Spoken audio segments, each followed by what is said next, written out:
السلام علیکم ورحمۃ اللہ وبرکاتہ۔ نحمدہ و نصلی علی رسولہ الکریم، اما بعد فاعوذ باللہ من الشیطان الرجیم، بسم اللہ الرحمن الرحیم۔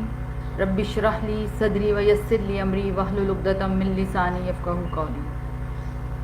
ومن، اور جو کوئی، یقنت منکن، اطاعت کرے گی تم میں سے، للہ و رسولہ، اللہ کی اور اس کے رسول کی،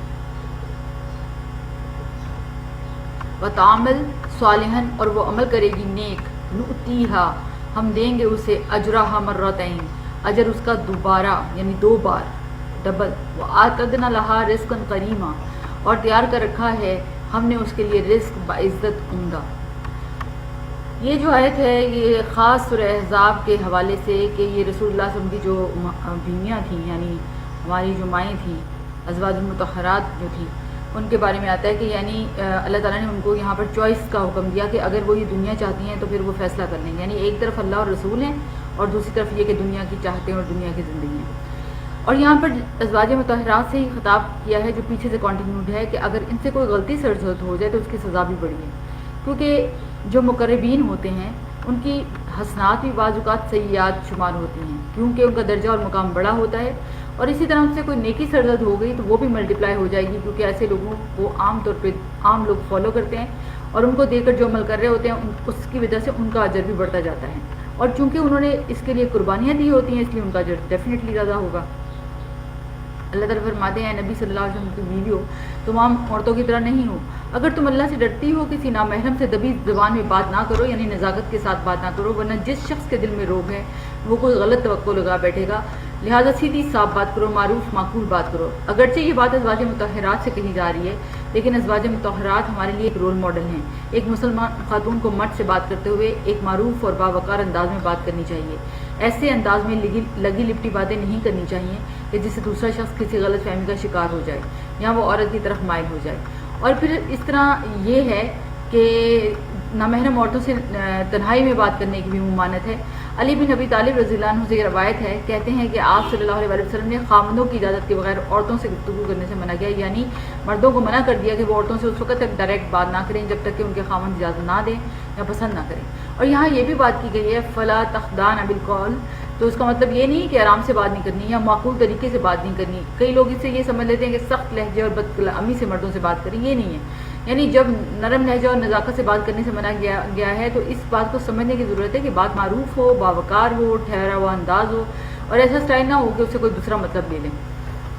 آیت 33 خاص طور پر ازواج مطہرات کو اللہ تعالیٰ نے جو حکم دیا وہ حکم اس آیت میں آتا ہے وقرنا فی بیوتکن، اور قرار پکڑو اپنے گھروں میں، ولا تبرجنا، اور نہ تم اظہار زینت کرو، تبرج الجاہلیت الاولی، اظہار زینت جاہلیت یعنی پہلے والوں کا، یعنی ایک تو بغیر حاجت کے باہر نکلنے کی ممانعت کی، اور دوسرا ازواج مطہرات کے لیے نبی صلی اللہ علیہ وسلم کی جو خاص وصیت تھی کہ ان کے لیے ان کے گھر ہی بہتر ہیں، ضرورت کے تحت باہر نکلنے کی اجازت دی، یعنی تعلیم اور تعلم کے لیے سیکھنے سکھانے کے لیے نکلنے سے اجازت ہے، عورت کا زیب و زینت کے بغیر گھر سے نکلنا ہونا چاہیے، وہ موقع تبرج کی ممانعت ہے، تبرج کرنے والی منافقات ہیں۔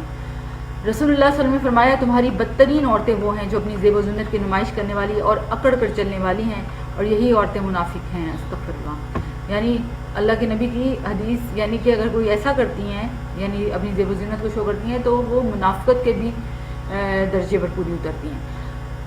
اب دیکھیں کہ اللہ کے نبی صلی اللہ علیہ وسلم نے یہ فرمایا کہ اپنی عورتوں کو مساجد سے مت روکو، مسجد جانے سے مت روکو مگر ان کے گھر ان کے لیے بہتر ہیں۔ پھر اس طرح یہ ہے کہ حضرت عائشہ رضی اللہ عنہا کہتی ہیں کہ حضرت سودا رضی اللہ عنہا پردے کا حکم نازل ہونے کے بعد اپنی کسی ضرورت سے گھر سے باہر تھیں، وہ بھاری بھرکم خاتون تھی جو انہیں دیکھتا تھا پہچان لیتا تھا،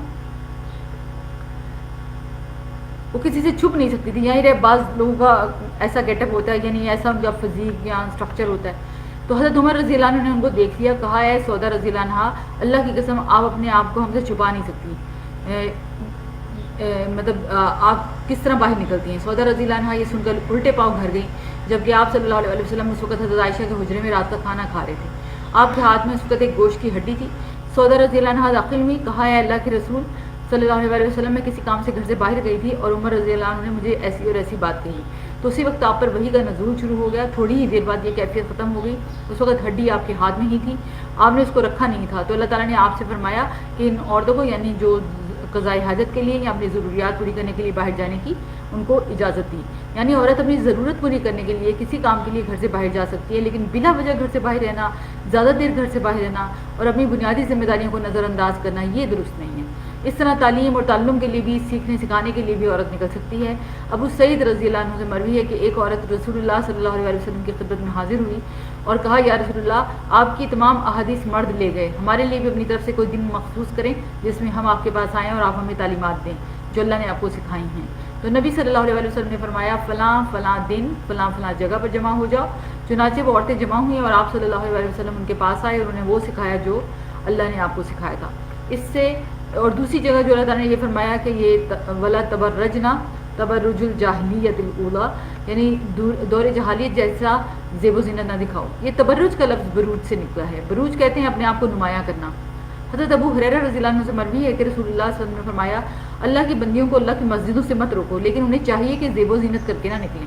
یعنی مسجد جاتے ہوئے بھی میک اپ کرنا، ایسا ڈریس پہن لینا جس سے اٹریکشن پیدا ہو، اور یہ مردوں کے لیے پھر فتنے کا باعث بھی بنتا ہے. پھر اس طرح رسول اللہ صلی اللہ علیہ وسلم نے فرمایا، تمہاری بدترین عورتیں وہ ہیں جو اپنی زیب و زینت کی نمائش کرنے والی ہیں، اکڑ کر چلنے والی ہیں، یعنی چال سے بھی دوسروں کو اپنی طرف مائل کرتی ہیں، اور یہی منافق عورتیں ہیں.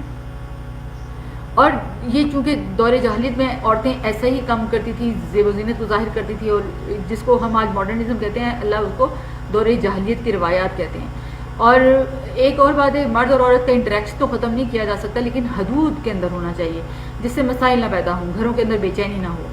اور پھر اپنی ظاہری اور باطنی دونوں طہارتوں کا خیال رکھنا ہے. اور آیت میں جیسے اللہ تعالیٰ نے فرمایا، وَأَقِمْنَ الصَّلَاةَ وَآتِينَ الزَّكَاةَ وَأَطِيعُوا اللَّهَ وَرَسُولَهُ إِنَّمَا يُرِيدُ اللَّهُ لِيُذْهِبَ عَنْكُمُ الرِّجْسَ أَهْلَ الْبَيْتِ وَيُطَهِّرَكُمْ تَطْهِيرًا. یعنی ازواج مطہرات کو، یعنی کہ نمازیں قائم کرو اور اللہ کے راستے میں زکوٰۃ دو، اور رسول اللہ کے راستے میں زکوٰۃ دو، اور یہ بھی اللہ چاہتا ہے کہ وہ تم سے تمہاری گندگیوں کو دور کر دے. اہل البیت کہتے ہیں، یہ جو آیت میں آیا اہل البیت، یہ ایک تو یہ تھا کہ نبی صلی اللہ علیہ وسلم کی ساری ازواج مطہرات مراد ہیں اہل بیت سے، اور اس کے ساتھ آپ کی بیٹی فاطمہ رضی اللہ عنہا، ان کے داماد حضرت علی رضی اللہ عنہ، حضرت حسن اور حضرت حسین رضی اللہ عنہ، یہ چاروں بھی اس میں شامل ہیں. ازواج مطہرات قرآن کی روح سے اور یہ چاروں حدیثوں کی روح سے یہ سب اہل بیت میں شمار ہوتے ہیں، چونکہ یہ نبی صلی اللہ علیہ وسلم کا گھرانہ تھا اور اللہ تعالیٰ کو مقصود تھا کہ یہ آئیڈیل گھرانہ ہو. نبی صلی اللہ علیہ وسلم کے گھر میں چونکہ وحی اترتی تھی اور آپ پر وحی میں کچھ تو قرآن پاک کی آیات آتی تھی، کچھ حدیث بھی. اور آپ دیکھیں کہ اللہ تعالیٰ نے جو وحی بھی ان پر نازل کی، یعنی ایک وحی متلو ہے جس کی ہم تلاوت کرتے ہیں، جس کو قرآن پاک کہتے ہیں، اور باقی جو غیر متلو ہے وہ ساری حدیث ہیں، اور یہ بھی اللہ کے نبی صلی اللہ علیہ وسلم پر وحی کی صورت میں اترتی تھی. اور اللہ کو جب حضرت سودا کے ساتھ معاملہ ہوا کہ گھر سے نکل سکتی ہیں کہ نہیں، تو وحی کے ذریعے اللہ تعالیٰ نے نبی صلی اللہ علیہ وسلم کو بتا دیا. تو حدیث بھی اصل میں وحی کی ایک قسم ہے، اس لیے قرآن کی تو تلاوت کی جاتی ہے، لیکن حدیث کو بھی پڑھ کر سکھانا اور تعلیم دینا یہ بھی ضروری ہے. وَاذْكُرْنَ مَا يُتْلَىٰ میں یعنی پڑھ کر سنانا بھی آتا ہے، یعنی تلاوت تو کرنا آتا ہے، یعنی قرآن اور اس کے ساتھ ساتھ حدیث، اس کا علم بھی حاصل کرنا.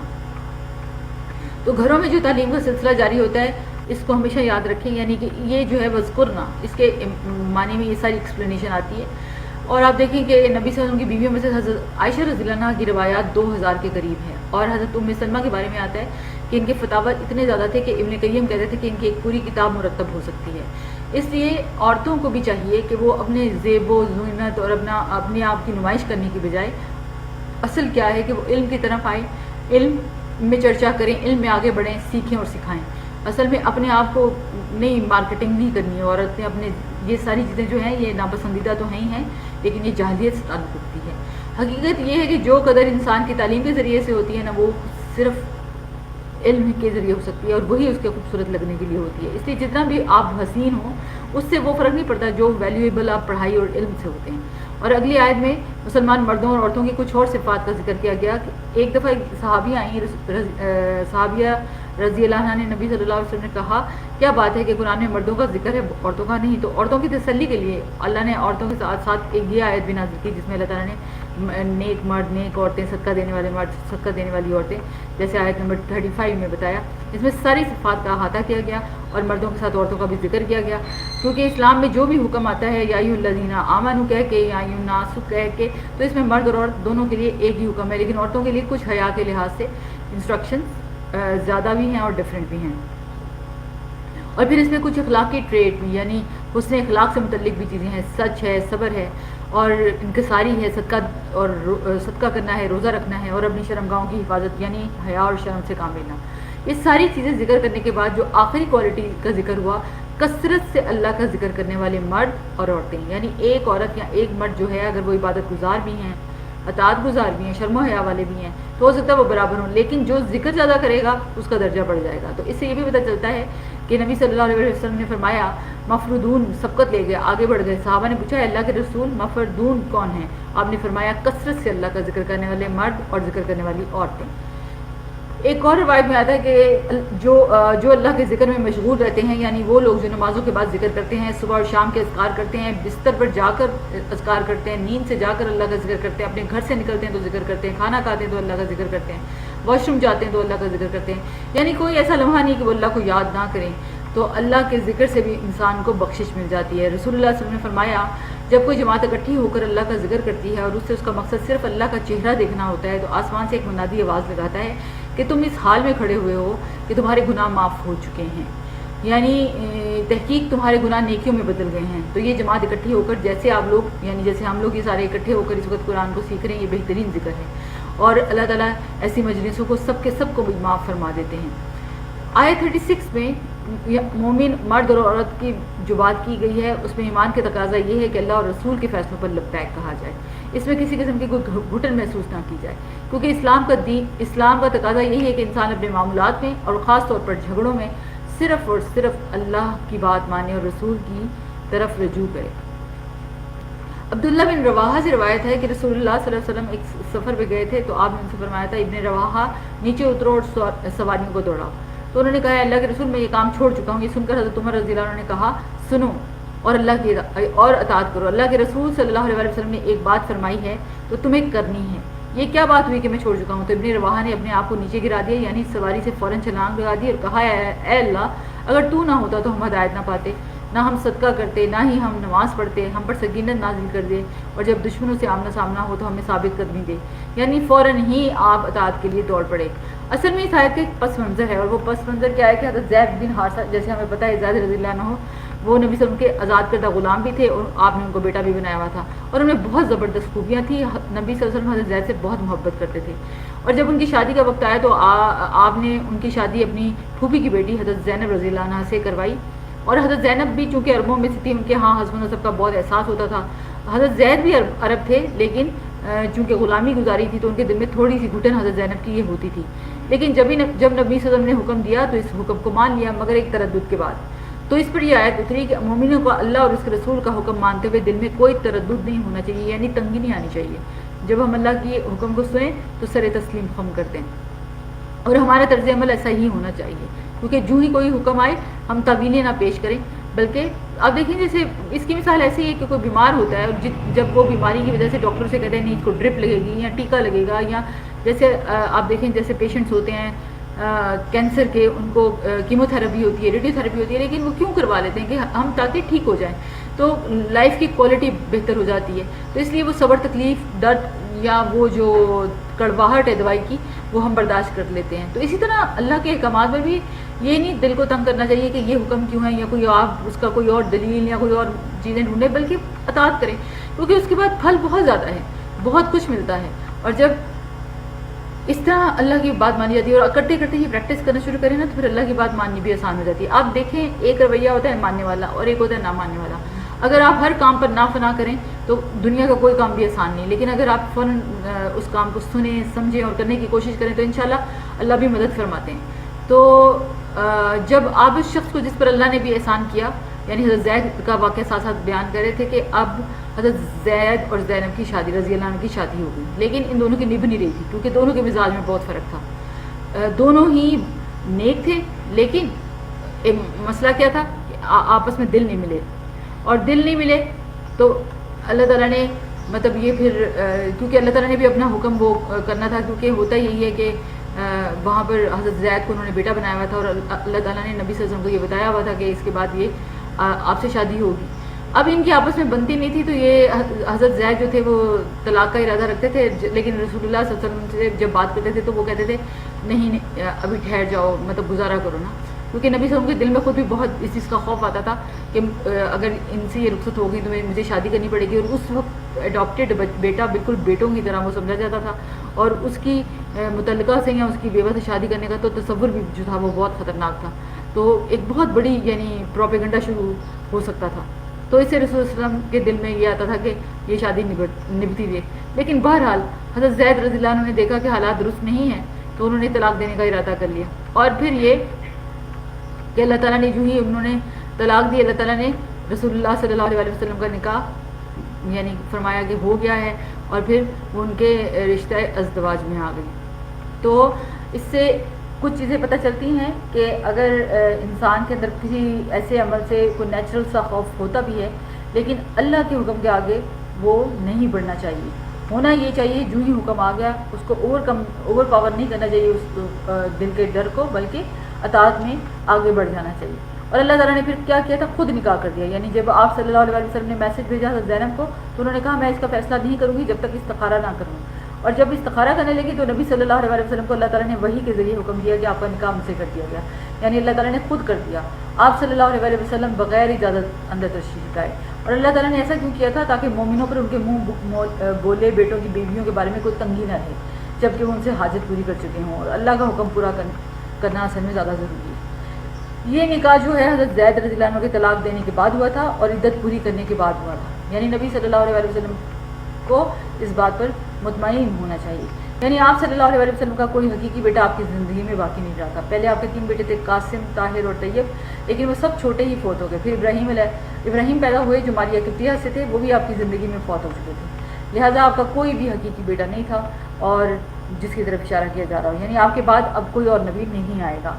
نبی صلی اللہ علیہ وسلم نے فرمایا بنی اسرائیل کی سیاست ان کے انبیاء کرتے تھے، جب کوئی نبی وفات پا جاتا تو اس کی جگہ دوسرا نبی آ جاتا، اور یقیناً میرے بعد کوئی نبی نہیں ہے، اور عنقریب میرے بعد خلفاء ہوں گے اور بہت ہوں گے۔ آپ صلی اللہ علیہ وسلم نے اس بات پر بھی خبردار کیا کہ بے شک میری امت میں 30 کذاب ہوں گے، جن میں سے ہر ایک دعویٰ کرے گا کہ وہ نبی ہے اور میں خاتم النبیین ہوں، میرے بعد کوئی نبی نہیں آنے والا، یعنی نہ کوئی نبی ہے نہ کوئی رسول۔ آپ کے بعد کسی کو بھی نبی یا رسول ماننا بنیادی عقیدے میں خلل ڈال دیتا ہے۔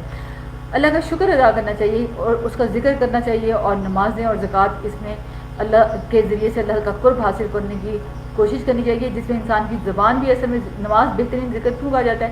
اس میں انسان کی زبان، اس کا دل، اس کا پورا وجود، اس کے ہاتھ سب شریک ہوتے ہیں، اور اسی طرح قرآن کی تلاوت، تسبیحات، درود شریف، یہ سارے جو اللہ کی آیات ہیں ان کا ذکر کرنا، ان کے ذریعے سے ذکر کرنا اور اللہ کا قرب پانا چاہیے۔ اسی طرح سے آپ دیکھیں دین کی تعلیم دینا، قرآن پڑھنا، پڑھانا، سیکھنا، مذاکرہ، یہ سب کچھ جو ہے ذکر کی مختلف قسمیں ہیں، لیکن پھر بھی کچھ ذکر اور بھی خاص اللہ کے نبی صلی اللہ علیہ وسلم نے بتائے، جس میں سبحان اللہ والحمدللہ ولا الہ الا اللہ واللہ اکبر کہنا، یعنی میرے نزدیک ہر اس چیز سے محبوب ہے جس پر سورج طلوع ہوتا ہے، یعنی اس دنیا کی ساری چیزوں سے قیمتی ہے یہ ذکر سبحان اللہ والحمدللہ ولا الہ الا اللہ واللہ اکبر۔ آپ دیکھیں جب انسان یہ ذکر کرتا ہے تو اس کے مطلب ایک دفعہ جب سبحان اللہ و بحمدہ کی تسبیح کرتا ہے تو وہ اللہ کے ہاں اس کا بہت مقرب ہو جاتا ہے، یعنی وہاں پر اللہ کا پاس اس کا اجر بہت زیادہ لکھا جاتا ہے، یعنی ذکر جتنا کیا جائے انسان کا مقام اور درجہ اتنا ہی بڑھتا جائے۔ اسی لیے قرآن پاک میں اللہ تعالیٰ نے کہا وَسَبِّحُوهُ بُكْرَةً وَأَصِيلًا، صبح اور شام اللہ کی تسبیح کرنا، یعنی یہ بہت مفید ہے۔ رسول اللہ صلی اللہ علیہ وسلم نے فرمایا جو شخص 100 مرتبہ سبحان اللہ و بحمدہ پڑھتا ہے قیامت کے دن کوئی بھی اس سے زیادہ افضل عمل نہیں لا سکتا۔ آپ دیکھیں کوئی کام کر رہے ہوتے ہیں، آپ کھانا بنا رہے ہیں، آپ ڈرائیونگ کر رہے ہیں، آپ ڈسٹنگ کر رہے ہیں، آپ کوئی اس طرح کام کریں تو آپ اپنے اوپر تسبیح رکھ رہے ہیں کہ مطلب میں اگر اس وقت 10 منٹ میں جا کر پیاز کاٹ کے کھانا بنانے لگی ہوں تو اس وقت سبحان اللہ و بحمدہ کی تسبیح پوری کر لیں۔ اسی طرح سے 3-4 منٹ سے زیادہ تو لگتے بھی نہیں ہے، ٹائم کا اندازہ لگائیں، اور اس ٹائم پہ اگر تسبیح ہاتھ میں نہ بھی ہو تو آپ بس اللہ کا ذکر اپنی زبان سے کرتے جائیں، اور 10 منٹ میں وہ 100 کے قریب ہوتا ہے تو 10 منٹ کر لیں۔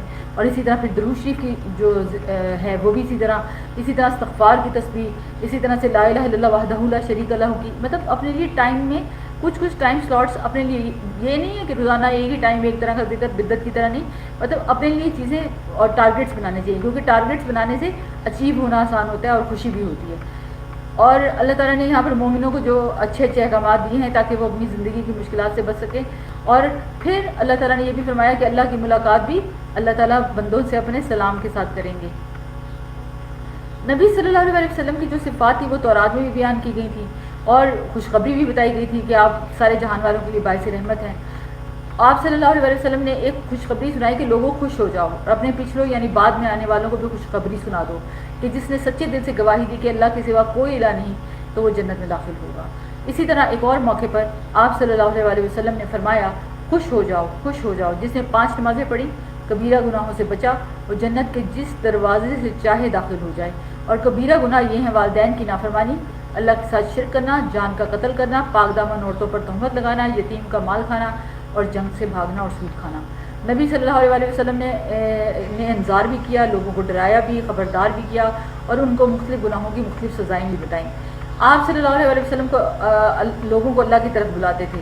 آپ نے لوگوں کو اپنی ذات کی طرف کبھی نہیں بلایا، اللہ کی طرف بلایا اور پھر ایک روشن چراغ کی طرح جس کی روشنی ہر طرف پھیل جاتی ہے آپ سراج المنیرہ بنیں. اور یہ ایک حقیقت ہے کہ ایمان سب سے بڑی دولت ہے. اس پر جو ہے اس کو بول کر اس کو یعنی حاصل کرنے کے بعد اللہ کا شکر ادا کرنا، اور اللہ کا شکر ادا کرنا کیا ہے وہ ایمان سے ہی ہوتا ہے اور اللہ تعالیٰ کی معرفت بھی نصیب ہوتی ہے. تو یہ اللہ کا بہت شکر ہے کہ اس نے ہمیں اپنی معرفت دی، اپنی پہچان دی، اپنے دین کو سیکھنے کا یہ شوق اللہ نے ہمارے اندر پیدا کیا. مال و دولت کو یا اولاد کی کامیابی کو لیکن ساری نعمتیں ہیں، لیکن اصل فضل انسان کے اوپر یہ ہے کہ جو اللہ نے ہمیں ایمان والوں میں شامل کیا. اور اللہ تعالیٰ سورہ شورى میں آیت نمبر 22 میں فرماتے ہیں اور وہ لوگ جو ایمان لائے اور انہوں نے نیک اعمال کیے وہ جنتوں کے باغوں میں ہوں گے، ان کے لیے ان کے رب کے پاس وہ ہوگا جو چاہیں گے. یہی بہت بڑا فضل ہے. یعنی اگر آپ صلی اللہ علیہ وسلم کا جو لوگ مذاق بھی اڑاتے تھے اور آپ کی بات کی پرواہ نہیں کرتے تھے تو اللہ کے نبی کو تسلی بھی اللہ تعالیٰ دیتے کہ آپ اللہ پہ بھروسہ کریں.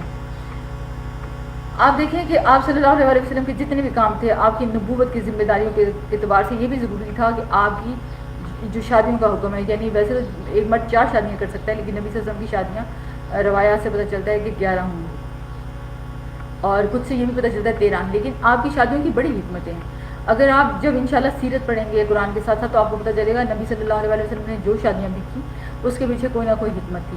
ایک آپ دیکھیں حضرت خدیجہ سے جب شادی ہوئی تو انہوں نے بزنس ویمن تھی، انہوں نے اپنا سارا مال آپ کے مشن میں لگایا. اسی طرح سے بہت کسی قبیلے کی جب بیٹی سے شادی ہو جاتی ہے تو اس قبیلے کے اکثر لوگ مسلمان ہو جاتے ہیں، ان کو دعوت دینا آسان ہوتا. یعنی اللہ کے نبی اس وقت وہ موقع تو نہیں ہے کہ میں شادیوں کو آپ کی جسٹیفائی کروں، لیکن اللہ کے رسول صلی اللہ علیہ وسلم کی شادیوں کی وجوہات بہت بڑی پرپسفل تھی. اور اس لیے اللہ نے جو حکم نبی صلی اللہ علیہ وسلم کے لیے خاص کیے وہ نبی صلی اللہ علیہ وسلم کے خاص ہیں. لیکن نبی صلی اللہ علیہ وسلم جو تھے اللہ تعالیٰ نے ان کو چوائس دی ہوئی تھی، لیکن آپ صلی اللہ علیہ وسلم ہر بیوی کے ساتھ عدل کرتے تھے. پھر انسٹرکشنز دی جا رہی ہیں. جب حضرت زینب کے ساتھ نکاح ہوا تھا تو صحابہ نے کافی دیر کر دی وہاں بیٹھنے میں. دعوت ولیمہ جب کھانے گئے تو وہیں بیٹھے رہے. پھر اللہ تعالیٰ نے گھروں میں داخل ہونے کے دعوتوں کو اٹینڈ کرنے کے ایتھکس بھی بتائے کہ جا کر بیٹھ نہ جاؤ گے کھانا پکے، یعنی پہلے کھانا تیار ہو گیا اور پھر جاؤ کھاؤ اور پھر چلے جاؤ. یعنی اس طرح کا یعنی اس سے نبی صلی اللہ علیہ وسلم تنگ ہوئے، لیکن اللہ تعالیٰ نبی صلی اللہ علیہ وسلم تو شرما رہے تھے لیکن اللہ کو حکم دینے میں شرماتے نہیں ہیں. اس سے یہ بھی پتہ چلتا ہے کہ ازواج مطہرات کے لیے خاص طور پر یہ حکم ہے کہ وہ مردوں سے ڈائریکٹ بات نہ کریں. یعنی ان کے لیے حکم یہ ہے کہ وہ بات کرے تو ہمیشہ نقاب یا حجاب یا دروازے کی اوٹ میں. اب دیکھیں یہ بات جب میں پڑھتی ہوں نا کہ یہ تمہارے اور ان کے دلوں کی پاکیزگی کا ذریعہ ہے، قرآن یہ کہتا ہے. اور کن کے بارے میں کہہ رہا ہے قرآن؟ حضرت صحابہ کرام اور امہات المومنین کے بارے میں. اس سے یہ پتہ چلتا ہے کہ کیا ان کے دلوں کی پاکیزگی سے زیادہ ہماری پاکیزگی ہے؟ تو بہت سارے سوالوں کے جواب خود ہی کو مل جاتے ہیں. تو ہماری نیتیں کتنی بھی اچھی ہوں، لوگ کہتے ہیں ہماری نیت اچھی ہے، ہماری آنکھوں میں حیا ہے اس لیے ہم حجاب نہیں کریں، حالانکہ یقین مانیں اس کا تعلق ہے ہی نہیں اس چیز سے. اللہ تعالیٰ نے یہ جو پروٹیکشن عورت کو دی ہوئی ہے نا پردے کے ذریعے سے، یہ جب عورت پردہ کرتی ہے تو اسے پتہ چلتا ہے کہ کتنی پروٹیکشن ہے. یہ کیے بغیر تو پتہ ہی نہیں چلتا. کیے بغیر تو لگتا ہے نا کہ آئے گرمی لگے گی، کڑھائیاں نظر نہیں آئیں گی، اور ڈیزائنر کے کپڑے نظر نہیں آئیں گے، ہمارا حسن و جمال یہ نظر نہیں آئے گا. یہ بالکل بھی ایسے نہیں ہے، کیونکہ جب عورت یہ پردہ کرتی ہے تو اس سے اللہ تعالیٰ جو اپوزٹ جینڈر ہے وہ ویسے ہی آپ سے حیا کرنے لگ جاتے ہیں، بلکہ آپ کے اندر ایک کانفیڈنس ہی اور آ جاتا ہے. تو پردہ کرنے کے فائدے کے سوا کچھ نہیں ہے. یہ بات میں اس طرح بھی کرتی ہوتی ہوں کہ اگر میں کہوں کہ بہت مزے کی حلیم بنی لیکن آپ نے کبھی حلیم چکھی نہ ہو تو حلیم کا ٹیسٹ کیسے آپ کو آئے گا؟ تو یہ حقیقت ہے. جب تک آپ کوئی چیز ایکسپیرینس نہیں، یہ اللہ کا حکم مان کر اطاعت کر کے تو دیکھیں. کس طرح سے اللہ راحت دیتا ہے, کس طرح اللہ سکون دیتا ہے, کس طرح اللہ تعالیٰ ہر طرف جو ہے پازیٹیوٹی کر دیتا ہے. مطلب یہ نقاب کرنا اور نہ کرنا, اس میں زمین و آسمان کا فرق ہے.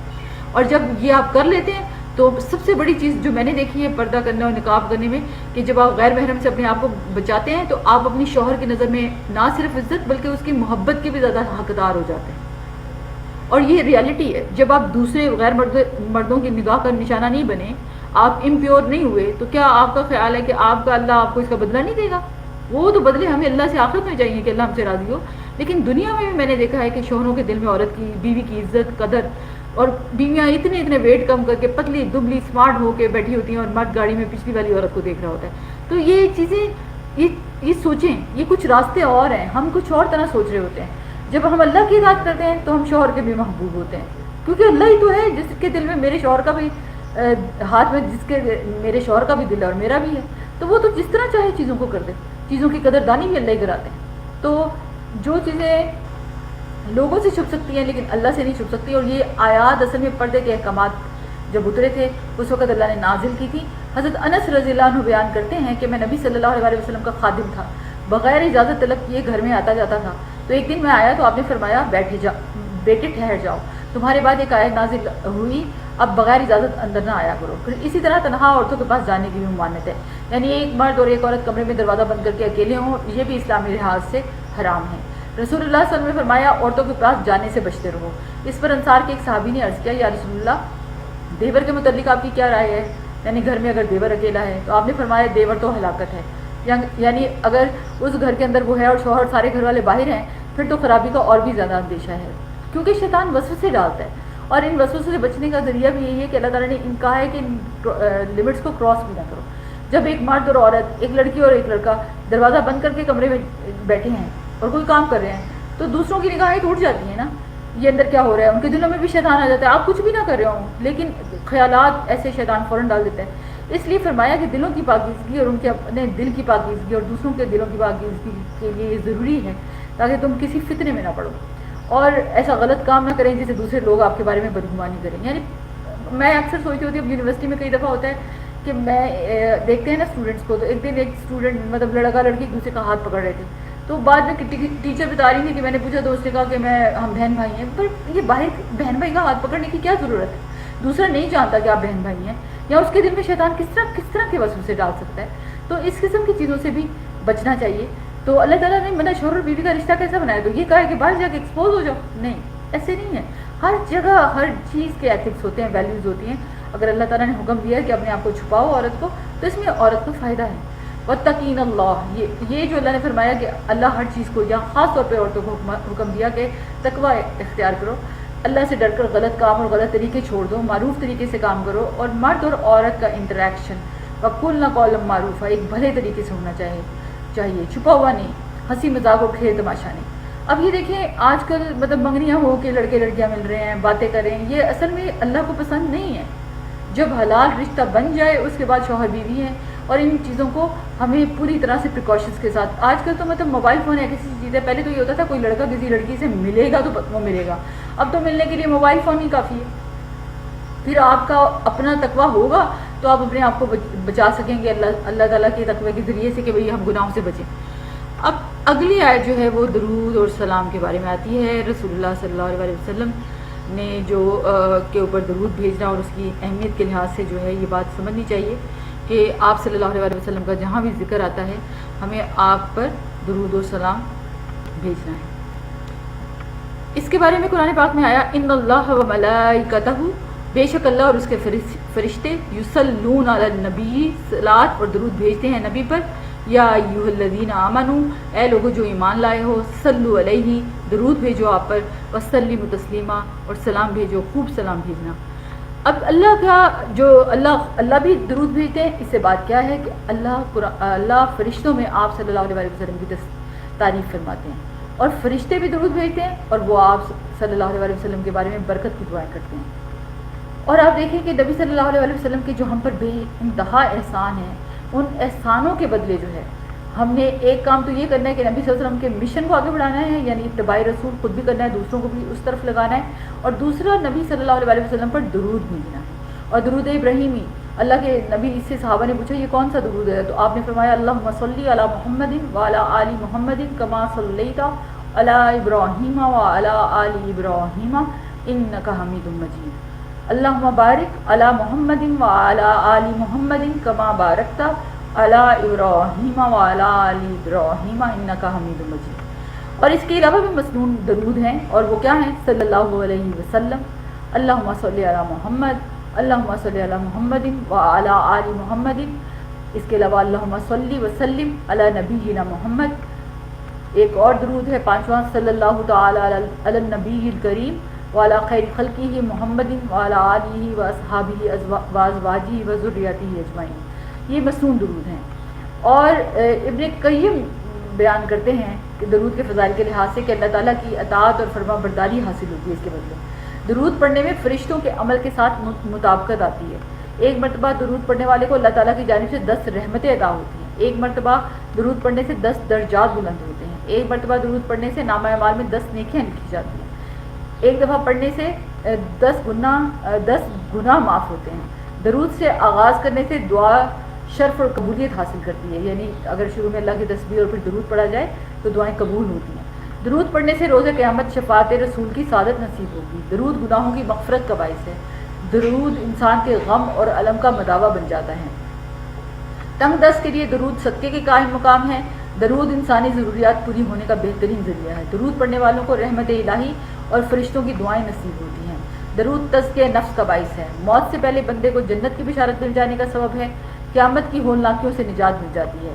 مجلس درود سے مطلب جس مجلس میں اللہ کا ذکر اور رسول کی پہ درود بھیجا جائے وہ پاکیزہ ہو جاتی ہیں، اور روز قیامت ایسی محفل باعث حسرت نہیں ہوگی۔ درود سے فقر و فاقہ ختم ہوتا ہے۔ درود پڑھنے والے کو بخل سے نجات ملتی ہے۔ درود پڑھنے سے رسول اللہ صلی اللہ علیہ وسلم کی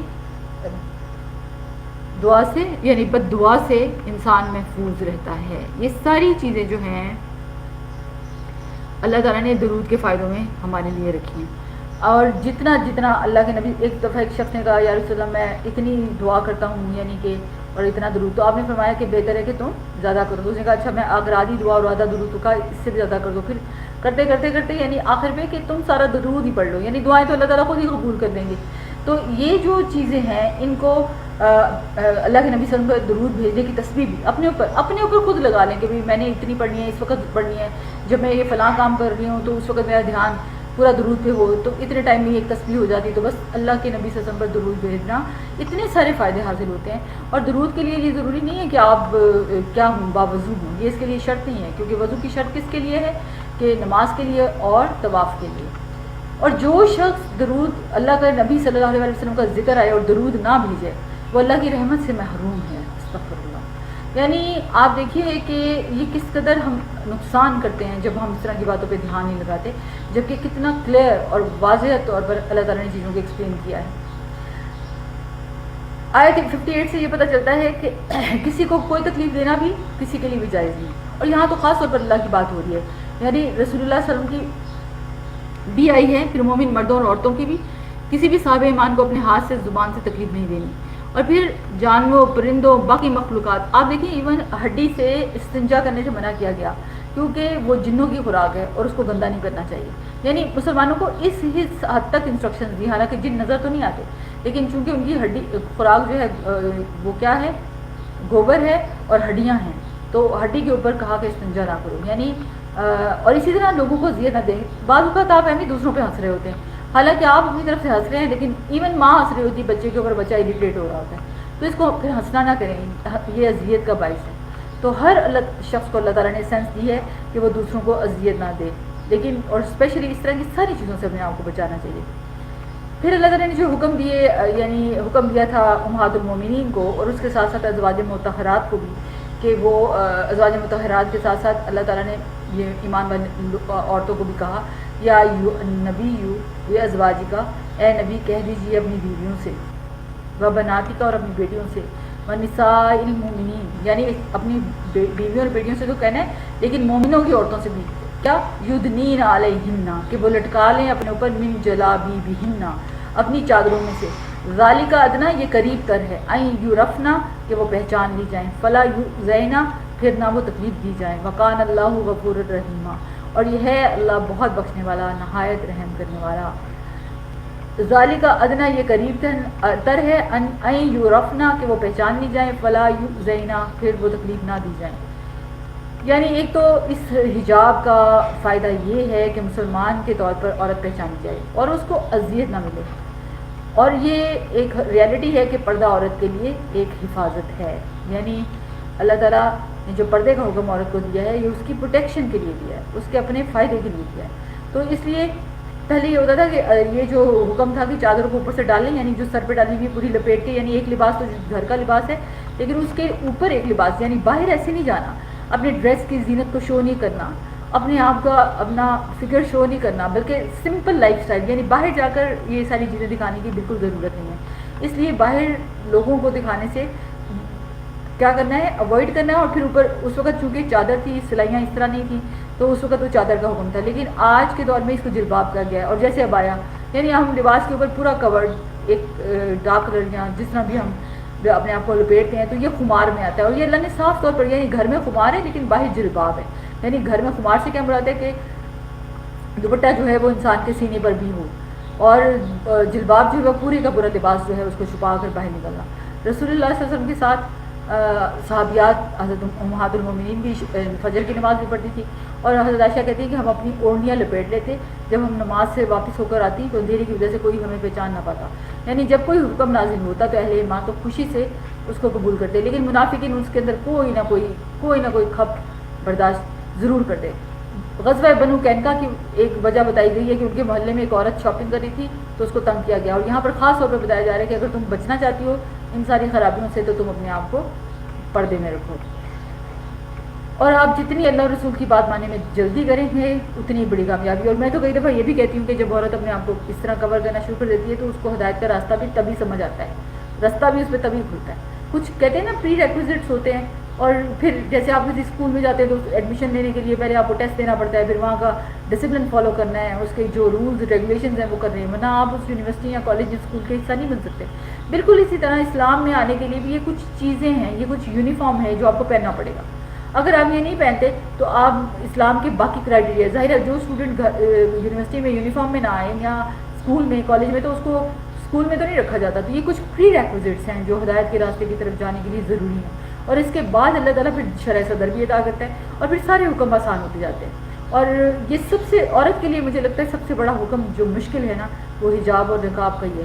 لیکن جس وقت آپ اپنے آپ کو اس دنیا کے حالات اور ان کے خیالات اور ان کی بری چیزوں سے اپنے آپ کو بچا لیتے ہیں تو اللہ تعالیٰ آپ کے لیے ہدایت کو آسان فرما دیتے ہیں. پھر لیڈرشپ کی بات ہو رہی ہے کہ لیڈرز کو عام طور پہ فالو کیا جاتا ہے, کیونکہ ہوتا یہی ہے کہ جو زیادہ ذرا ایلیٹ کلاس ہوتی ہے, بڑے لوگ ہوتے ہیں, ان کو سبھی فالو کرنے کی کوشش کر رہے ہوتے ہیں, اور ان کا جو طریقہ ہوتا ہے وہ عام لوگوں میں رواج بھی پا جاتا ہے. تو یہ بہت ضروری ہے کہ لیڈرشپ جو ہے وہ اچھی ہو. یعنی نبی صلی اللہ علیہ وسلم نے فرمایا دجال کے علاوہ میری امت کے لیے زیادہ خوفناک گمراہ کرنے والے لیڈرز ہوں گے. یعنی لیڈرز عام طور پہ صرف مسجدوں کے امام نہیں ہیں بلکہ کمیونٹی لیڈرز, یعنی جتنے بھی لوگ مس لیڈ کرتے ہیں کئی دفعہ, کیونکہ لوگ ان کو فالو کر رہے ہوتے ہیں تو وہ غلط صحیح جو بھی کریں وہ ان کے پیچھے لگتے ہیں. تو پھر ان کے اپنے اعمال تو خراب ہوں گے, لیکن جو بلائنڈلی فالو کریں ان کے اعمال بھی خراب ہوں گے, اور ان کی وجہ سے مزید ان لیڈرز کے گناہ بڑھتے جائیں گے. اب حضرت موسیٰ علیہ السلام کا واقعہ جیسے قرآن پاک میں مختلف جگہوں پر آتا ہے, اللہ تعالیٰ ان کی بڑا مقام اور قدر بیان کی ہے, اور پھر یہ حکم دیا کہ صاف اور سیدھی بات کریں, ہیر پھر کر کے بات نہ کریں, دھوکہ نہ دیں, سچی بات کریں, عدل پر مبنی کریں اور درست طریقے سے. یعنی مومن کے لیے بہترین کمیونیکیشن کی توجہ دلائی گئی, یعنی اس کا کمیونیکیشن سکلز اس کے اندر ہونی چاہیے. اسی طرح اللہ تعالیٰ چاہتے ہیں کہ تمہارے اعمال درست کر دے اور تمہارے گناہوں کو معاف کر دے. جس شخص نے اللہ اور اس کے رسول کی اطاعت کی اس نے بہت بڑی کامیابی حاصل کی. ابن عباس رضی اللہ عنہ اس آیت کی تفسیر میں کہتے ہیں کہ اللہ تمہاری درست بات کی وجہ سے تمہاری نیکیاں قبول کرتا ہے, اور مقاتل کہتے ہیں تمہارے اعمال کو پاک کرتا ہے. اور یعنی یہ شخص ساری بھلائی حاصل کرنے میں کامیاب ہو گیا جس کی بات درست ہے, اچھی ہے, پر اثر ہے اور عمل کے ساتھ کرتا ہے. اور شرعی احکامات میں امانت بہت اہم ہے, اور اللہ کے شرعی احکامات کو پورا کرنے میں جو تکالیف سہی جائیں اس کے بدلے میں اجر کے سوا کچھ نہیں. سورہ سورہ سبا جو ہے 5 صورتوں کے آغاز میں جب الحمدللہ آتا ہے تو اس صورت کے بھی شروع میں الحمدللہ سے آغاز ہوتا ہے، یعنی اللہ کی حمد اور شکر. آپ دیکھیں ہم شکر کا کانسیپٹ کتنی دفعہ پڑھ چکے ہیں، اور اللہ تعالیٰ سے یہ دعائیں مانگتے رہنا چاہیے. جیسے کہ ایک دعا ہے جس کا اعوذ بکلمات اللہ التامۃ التی لا یجاوزہن بر ولا فاجر، یعنی میں اللہ کے کامل کلمات کے ساتھ پناہ لیتا ہوں جس سے آگے نہ کوئی نیک اور نہ ہی کوئی برا شخص بڑھ سکتا ہے، ہر اس چیز کی شر سے جس کو اس نے بنایا، پیدا کیا اور پھیلایا، اور ہر اس چیز کے شر سے جو آسمان سے اترتی ہے، اور اس چیز کے شر سے جو اس میں چڑھتی ہے، اور اس چیز کے شر سے جسے اس نے زمین میں پیدا کیا، اور اس چیز کی شر سے جو اس سے نکلتا ہے، اور رات اور دن کے فتنوں کے شر سے، اور رات کو آنے والے کے شر سے، سوائے اس کے جو خیر کے ساتھ آئے. اے بہت رحم فرمانے والے، چنانچہ شیاطین کی آگ بجھ گئی اور اللہ عز و جل نے انہیں شکست دے دی. یعنی یہ دعائیں اللہ سے مانگنی چاہیے، ان کو یاد بھی کر لیں. ایاک نستعین اگر ایپ ڈاؤن لوڈ کریں تو اس کے اندر یہ ساری دعائیں لکھی ہیں، یہ حفاظت کی دعاؤں میں بھی آتی ہے. اور پھر اللہ تعالیٰ نے حضرت داؤد علیہ السلام کا جیسے ذکر کیا، اور حضرت سلیمان جو ان کے بیٹے تھے ان کی نبوت اور بادشاہت کا ذکر کیا قرآن پاک میں، اور اس سارے قصے کو جو بیان کیا اس میں ایک بات یہ بھی تھی کہ حضرت داؤد علیہ السلام جو تھے وہ لوہے کی زرہ بنانے کا فن بھی جانتے تھے، اور اللہ تعالیٰ نے ان کو سکھایا تھا، اور اسی طرح زبور عطا کی تھی، اور اچھی آواز عطا کی تھی، نیک کاموں میں لمبی عمر دینے کا فضل عطا کیا تھا، اور اس کے علاوہ بھی بہت سارے فضائل تھے. اور پھر حضرت سلمان علیہ السلام جیسا بیٹا بھی عطا کیا، اور ان کے کنٹرول میں جن بھی جیسے تھے. یعنی وہ ذرا جو بناتے تھے اس میں وہ جو کیل لگاتے تھے، نہ وہ چھوٹے ہوتے تھے نہ بڑے، یعنی اتنی فٹنس کے ساتھ وہ ذرا بناتے تھے کہ جیسے لوہا نہ ہو بلکہ کوئی نرم چیز. تو یہ سب اللہ نے ان کو اپنے فضل سے عطا کیا تھا. تو اس لیے اللہ تعالیٰ صرف یہ نہیں ہے کہ انسان کو روحانیت دیتا ہے، بلکہ پھر اس کو بہت سارے ایسے پوٹینشیلز بھی دیتا ہے جو کہ اس کے لیے دنیا میں بھی بہت ساری کامیابیوں کا ذریعہ بن جاتے ہیں. اور پھر ہواؤں کو، جیسے ہواؤں کی مسافت پہ ان کا کنٹرول تھا. 1 مہینے کی مسافت پر جہاز نہیں آج کے دور میں بھی، یعنی شام کو ایک فلائٹ سے واپس نہیں آ سکتے، لیکن ان کے پاس یہ سہولت تھی، یعنی کہ وہ اللہ نے ہواؤں کو ان کے لیے مسخر کر دیا تھا. اور داؤد علیہ السلام کے لیے لوہے کو نرم کر دیا تھا. یہ اللہ تعالیٰ نے مختلف قسم کی ان کو سکلز بھی دی تھی. اور سلیمان علیہ السلام کے لیے تانبا اور لوہا، یعنی 2 بڑی دھاتیں. تو جنوں کو بھی مسخر ہونے کا مطلب یہ ہے کہ وہ ان کے کام کرتے تھے، جو کام چاہتے تھے وہ ان سے کرواتے تھے. مثلا کلا، مجسمے، حوض، بڑے لگن، بڑی بڑی دیگیں، کیونکہ ان کے لشکر بہت بڑے تھے جس میں جانوروں کی آوازوں کو بھی وہ سمجھتے تھے سلیمان علیہ السلام، اور جن بھی ان کے کنٹرول میں تھے. تو یہ سارا کچھ وہ کرتے تھے، یعنی ان کے کنٹرول میں تھے. اور اتنے بڑے بڑے جن تھے جو دیکھیں جن عالم غیب نہیں جانتے. اب جب سلیمان علیہ السلام فوت ہوئے تھے تو وہ اسٹک پکڑ کے کھڑے تھے، ان کو سپروائز کر رہے تھے، اور ان کو فوت ہوئے ہوئے کتنا عرصہ ہو گیا تھا لیکن جنوں کو پتہ نہیں چلا تھا. اسے یہ پتہ چلتا ہے جنوں کو کچھ پتہ نہیں ہوتا. اور پھر جب ان کی اسٹک کو دیمک لگ گئی تو دیمک کی وجہ سے اسٹک ٹوٹ کے گری تو ان کو پتہ چلا کہ وہ فوت ہو چکے ہیں، ان کی روح قبض ہو چکی ہے. تو اس لیے ہم کئی دفعہ کہتے ہیں جنوں، وہ جن موکل ہیں، وہ پتہ کر کے بتائیں گے. وہ بہت زیادہ جھوٹ بولتے ہیں. اس طرح کی غیب کی باتیں کبھی جاننے کا شوق نہیں لانا چاہیے، کیونکہ اس سے بھی جو ہے نا فتنے پیدا ہوتے ہیں، اور اللہ تعالیٰ نے ان سے صاف طور پر منع فرما دیا. پھر قوم سبا کا ذکر آتا ہے آیت 15 میں، یعنی سورت سبا ہے جس کی ملکہ بلقیس تھی، یعنی وہاں پر اس کو اللہ تعالیٰ نے جیسے بہت ساری نعمتیں دے رکھی تھیں. اور پھر ایک اور بات تھی کہ جو باغ تیار ہوتے ہیں، جیسے 2 لوگوں کا ذکر آیا، تو باغ جس کا تیار ہوا تھا وہ اللہ کی رحمت سے ہوا تھا. جب اس نے ناشکری کی تو اللہ تعالیٰ نے اس کو الٹا کے رکھ دیا، یعنی ایک طوفان آیا اور سارا اس کے باغ کی رونقیں ختم ہو گئی. تو ناشکری نعمت کی ہلاکت کا بھی باعث بن جاتا ہے. اور خواتین کے بارے میں خاص طور پہ آتا ہے کہ وہ شکر گزار نہیں ہوتی، یعنی اور سب سے زیادہ ناشکراپن وہ اپنے شوہروں کا کرتی ہیں. اور جو بندوں کا شکر ادا نہیں کرتا وہ اللہ کا کیسے شکر. آپ دیکھیے اللہ کے نبی کی وہ حدیث ہے کہ عورتیں جہنم میں زیادہ، اس کی وجہ کیا بتائی تھی کہ وہ اپنے شوہر کی ناشکری ہوں گی. تو وہ اصل میں نے یہ دیکھا ہے کہ ناشکرا بن ایک پوری صفت ہے.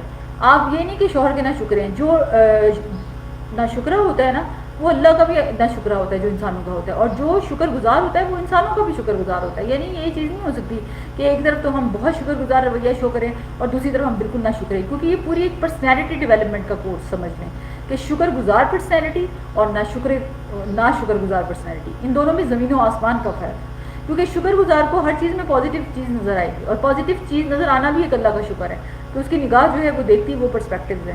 تو یہ ساری چیزیں، اور اللہ کہتا ہے جب کوئی میرا شکر ادا کرتا ہے تو میں اس کی نعمت کو اور بھی بڑھا دیتا ہوں. پھر یہ جو بستی تھی اس کی ملکہ سبا کی، یہ اس کے اندر یعنی یہ فلسطین کی بستی تھی، اور اس میں کئی بستیاں آباد تھیں، یعنی پوری شہر جو یمن ہے فلسطین تک یعنی شام کی طرف جاتی ہے وہ پورا راستہ آباد تھا.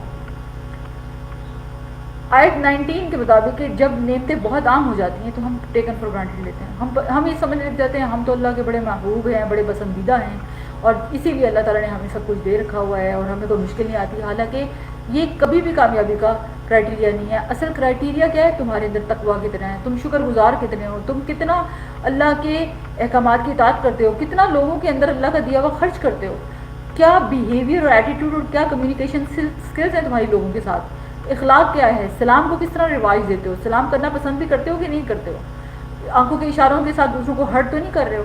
تو یعنی یہ سارا کچھ جو ہے نا ہمیں قرآن ہی سے پتہ چلتا ہے. اس کے لیے کوئی اور ورک شاپیں کرنے کی ضرورت نہیں رہتی. جب انسان قرآن سیکھتا ہے تو اس کی ہر طرح کی گرومنگ ہو جاتی ہے. حضرت حسن بصری کہتے ہیں کہ شیطان نے ان پر نہ تو تلوار لہرائی نہ تو لاٹھی برسائی, صرف ان سے وعدہ کیا اور ان کو آرزوئیں دلائیں, تو وہ دھوکے میں پڑ گئے, اور جو اس نے سوچا تھا, امیجن کیا تھا, اسی طریقے سے اس نے بہکا لیا. یعنی انسانوں کو بہکانے کے لیے یہی وہ کام کرتا ہے. ہم ہر چیز کا بلیم شیطان کو دے کر بڑی ذمہ ہو جاتے ہیں. ایسا نہیں ہے, ہمیں اللہ نے عقل دی ہے, سمجھ دی ہے, ہمیں پتہ چل جاتا ہے. اللہ تعالیٰ کے حکم سے جب اطاعت کرتے ہیں تو فوراً شیطان کا وسوسہ سمجھ میں آ جاتا ہے کہ یہ وسوسہ ہے, اس کو میں نے نہیں ماننا, میں نے تو اللہ کی بات ماننی ہے. تو استغفار کرتے رہنا چاہیے اور اپنے آپ کو شیطان کے حوالے نہیں کرنا, بلکہ اپنی مرضی کو اللہ کی مرضی کے تابع کر لینا چاہیے.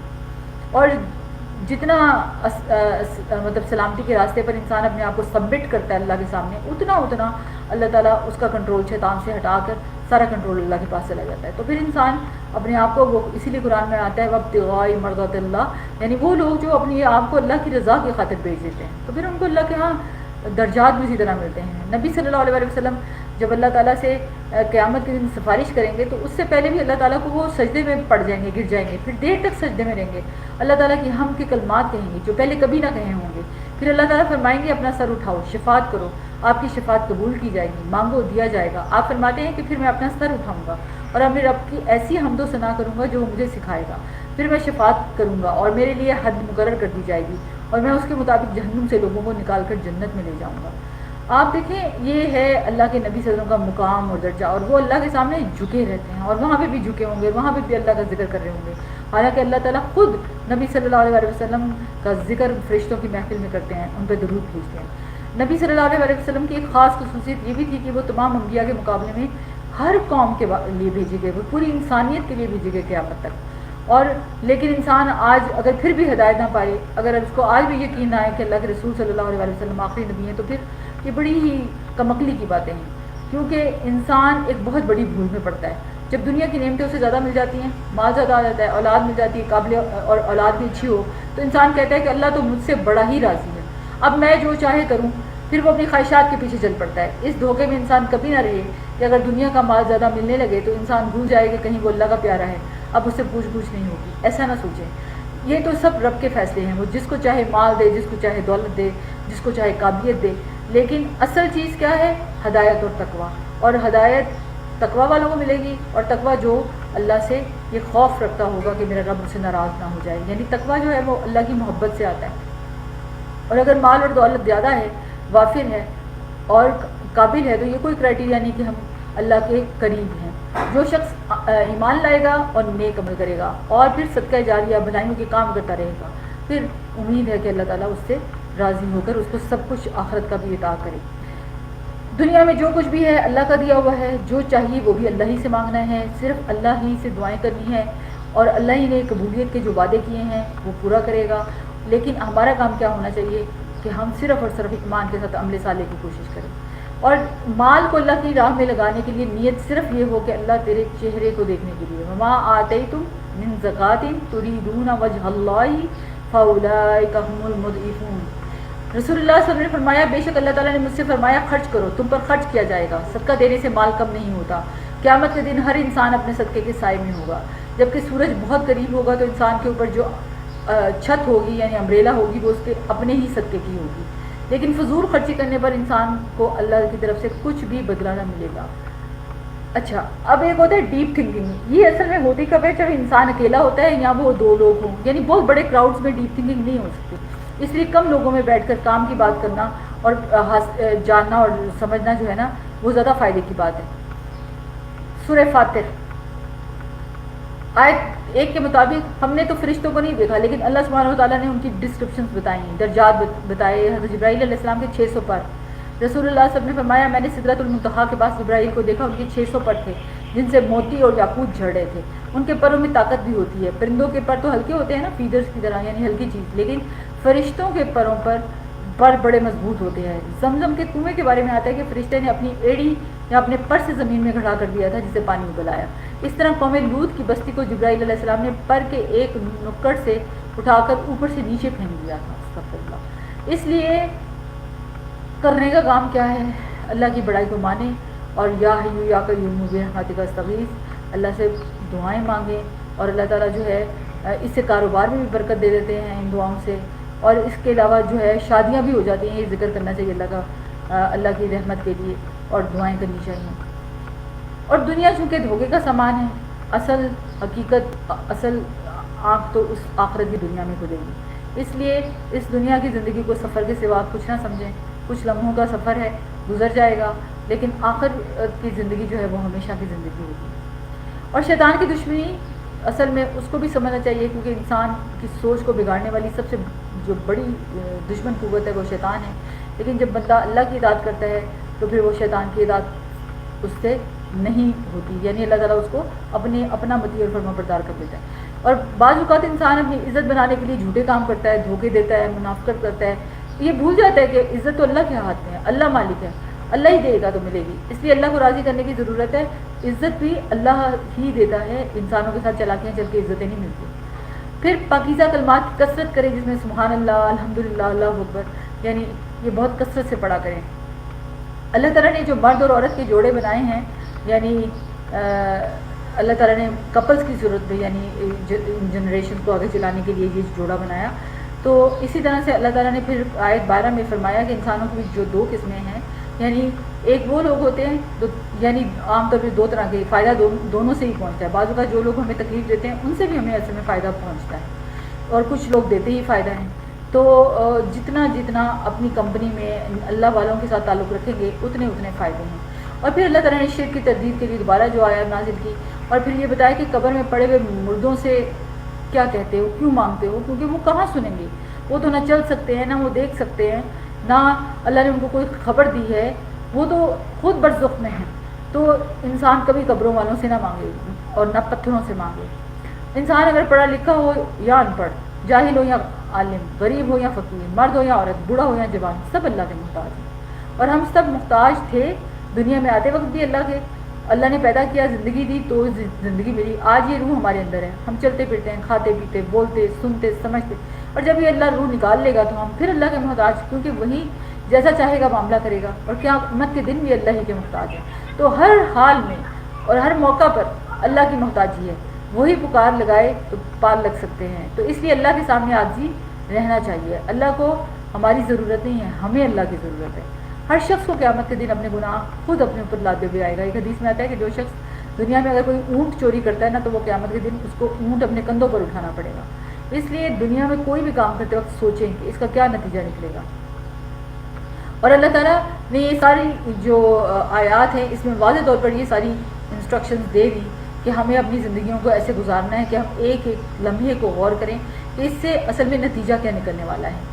اور اللہ تعالیٰ نے کائنات کی نشانیوں کے ذریعے سے بھی جو مختلف ورائٹی دکھائی ہے، اور ان ساری چیزوں کو جو اللہ نے دنیا میں ہو رہی ہیں نشانیوں کے طور پر ہمارے لیے پیش کیا، تو اصل میں ان چیزوں سے عبرت بھی حاصل کرنی چاہیے اور نصیحت بھی حاصل کرنی چاہیے۔ اور حقیقی عالم تو اللہ ہی ہے، اور عالم اصل میں وہ ہوتا ہے دنیا میں بھی جو اللہ کی معرفت رکھتا ہے، جو اللہ کو پہچانتا ہے، اللہ سے ڈرتا ہے، اس کی مرضی کے مطابق عمل کرتا ہے۔ تو اصل علم وہی ہے جو اللہ کی خشیت پیدا کرے۔ ابن مسعود رضی اللہ عنہ کہتے ہیں کہ زیادہ علمی گفتگو کرنے کا نام علم نہیں بلکہ علم خشیت کا نام ہے۔ مسروق کہتے ہیں کہ آدمی کے عالم ہونے کے لیے اتنا ہی کافی ہے کہ وہ اللہ سے ڈرتا رہے، اور آدمی کے جاہل ہونے کے لیے اتنا ہی کافی ہے کہ وہ اپنے عمل پر خود پسندی کرے۔ استغفر اللہ۔ مالک بن انس رضی اللہ عنہ کہتے ہیں کہ جو علم کا طالب ہو اس پر لازم ہے کہ وہ وقار، سکینت اور خشیت کو اپنائے۔ 3 چیزیں ہمارے اندر ہونی چاہیے۔ وقار، جیسے شروع میں پڑھا کہ بات کرتے ہوئے بھی ایک وقار ہونا چاہیے، سکینت ٹھہراؤ، جلد بازی نہیں، پینک نہیں، اور خشیت اللہ کا ڈر۔ ڈر یہ نہیں کہ انسان حواس باختہ نظر آئے، اس کا مطلب یہ ہے کہ اس ڈر کی وجہ سے غلط کام چھوڑ دے۔ یعنی کوئی بھی ایسا بزنس جس میں کوئی نقصان ہو اور آپ کو بتایا جائے کہ نقصان ہوگا، آپ کریں گے؟ تو پھر دنیا کے یہ سارے کام کرتے وقت کیوں نہیں سوچتے کہ اس کا بھی ایک نتیجہ آخرت کی کامیابی یا ناکامی کی صورت میں ہے، تو میں ان کاموں کو یہ سوچ کر کروں کہ مجھے وہاں کیا ملنا ہے۔ تو یہاں پر اللہ تعالیٰ نے جو تلاتلو کی فضیلت بتائی ہے کہ قرآن کو بھی پڑھو اور پڑھ کر سناؤ، یہ جو ہے یہ زندگی میں ضرور ہمارے دلوں کی بہار ہونی چاہیے، کیونکہ اگر ہم ایسا نہیں کرتے تو ہم کبھی بھی قرآن سے ہدایت نہیں پا سکیں گے، اور قرآن کی ہدایت ہم سب کے لیے انتہائی ضروری ہے۔ رسول اللہ صلی اللہ علیہ وسلم نے فرمایا کسی شخص کو جب بھی کوئی غم یا دکھ ہو تو وہ یہ کلمات کہے، اور اس میں بھی انہوں نے یہ دعائیں سکھائی ہیں، یہ بھی بڑی پیاری دعائیں ہیں، آپ یہ دعائیں بھی ضرور، جس میں اللہ مانس قبری یعنی قرآن کے بارے میں جو دعا ہے، اللہ دعائیں قرآن کے آخر میں پڑھنے کی، اور قرآن کو اپنے دل کا نور بنا دے، سینے کی روشنی بنا دے، اور سارے غموں کا مداوع بنا دے، یعنی یہ دعائیں رسول اللہ صلی اللہ علیہ وسلم نے بہت پیاری مصنون دعائیں سکھائی ہیں۔ جب انشاءاللہ آپ یہ چھوٹا چھوٹا اس کو یاد کرنا شروع کریں گے، ایک ایک دعا، ایک ایک آیت، تو دیکھیے انشاءاللہ کتنا کچھ اکٹھا ہو جائے گا۔ تو پھر عمل میں اسی طرح چیزیں آتی ہیں، چھوٹی چھوٹی چیزوں کو پریکٹس کرنا شروع کر دیں۔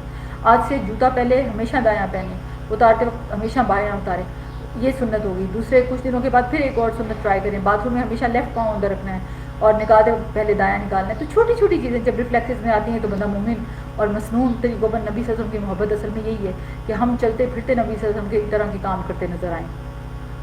اور اس کتاب کے وارث یعنی اس کتاب کو پڑھنے والے لوگ ہیں، اس کتاب کو سمجھنے والے، اس کی خدمت کرنے والے، قرآن کو پر عمل کرنے والے، اور پھر ان میں سے کوئی تو اپنے اوپر ظلم کرنے والا بھی یعنی گناہ کرنے والا شخص بھی ہے، اور وہ کون ہوتا ہے جو اپنے اوپر ظلم کرتا ہے، جو اس قرآن سے یہ کوئی فائدہ حاصل نہیں کر سکتا، وہ کتاب کا وارث نہیں بنتا۔ جب اس کی زندگی میں قرآن آ جاتا ہے تو اس کا دل اس قرآن کے لیے دھڑکتا ہے اور اسی میں وہ دوڑ لگاتا ہے، اور پھر اس کے نتیجے میں جو اس کو ملے گی وہ جنت ہے، اور جنت بہت خوبصورت جگہ ہے جہاں زیورات پہنائے جائیں گے، وہاں لباس ریشم کا ہوگا۔ دنیا میں یہ دونوں چیزیں مردوں کے لیے حرام ہے، لیکن جنت میں حلال ہوں گی، عورتوں کے لیے بھی مردوں کے لیے بھی۔ تو اس لیے دنیا میں اللہ نے جو چیزیں ہماری لمٹس کو ڈیفائن کرنے کے لیے کی ہیں وہ صرف دنیا میں ہیں، لیکن اس کے بعد پھر بہت کچھ ملنے والا ہے۔ ابن عباس رضی اللہ عنہ کہتے ہیں کہ جہنم میں گرنے کا غم کہ کہیں پولیس راہ سے پھسل کر نیچے نہ گر جائیں، یعنی مومنوں کو یہی ڈر ہوتے ہیں۔ قتادہ کہتے ہیں موت کا غم یعنی جو کچھ بھی کرتے ہیں انہیں موت نہیں بھولتی، تو اس کو سامنے رکھ کر دنیا کے کام کرتے ہیں۔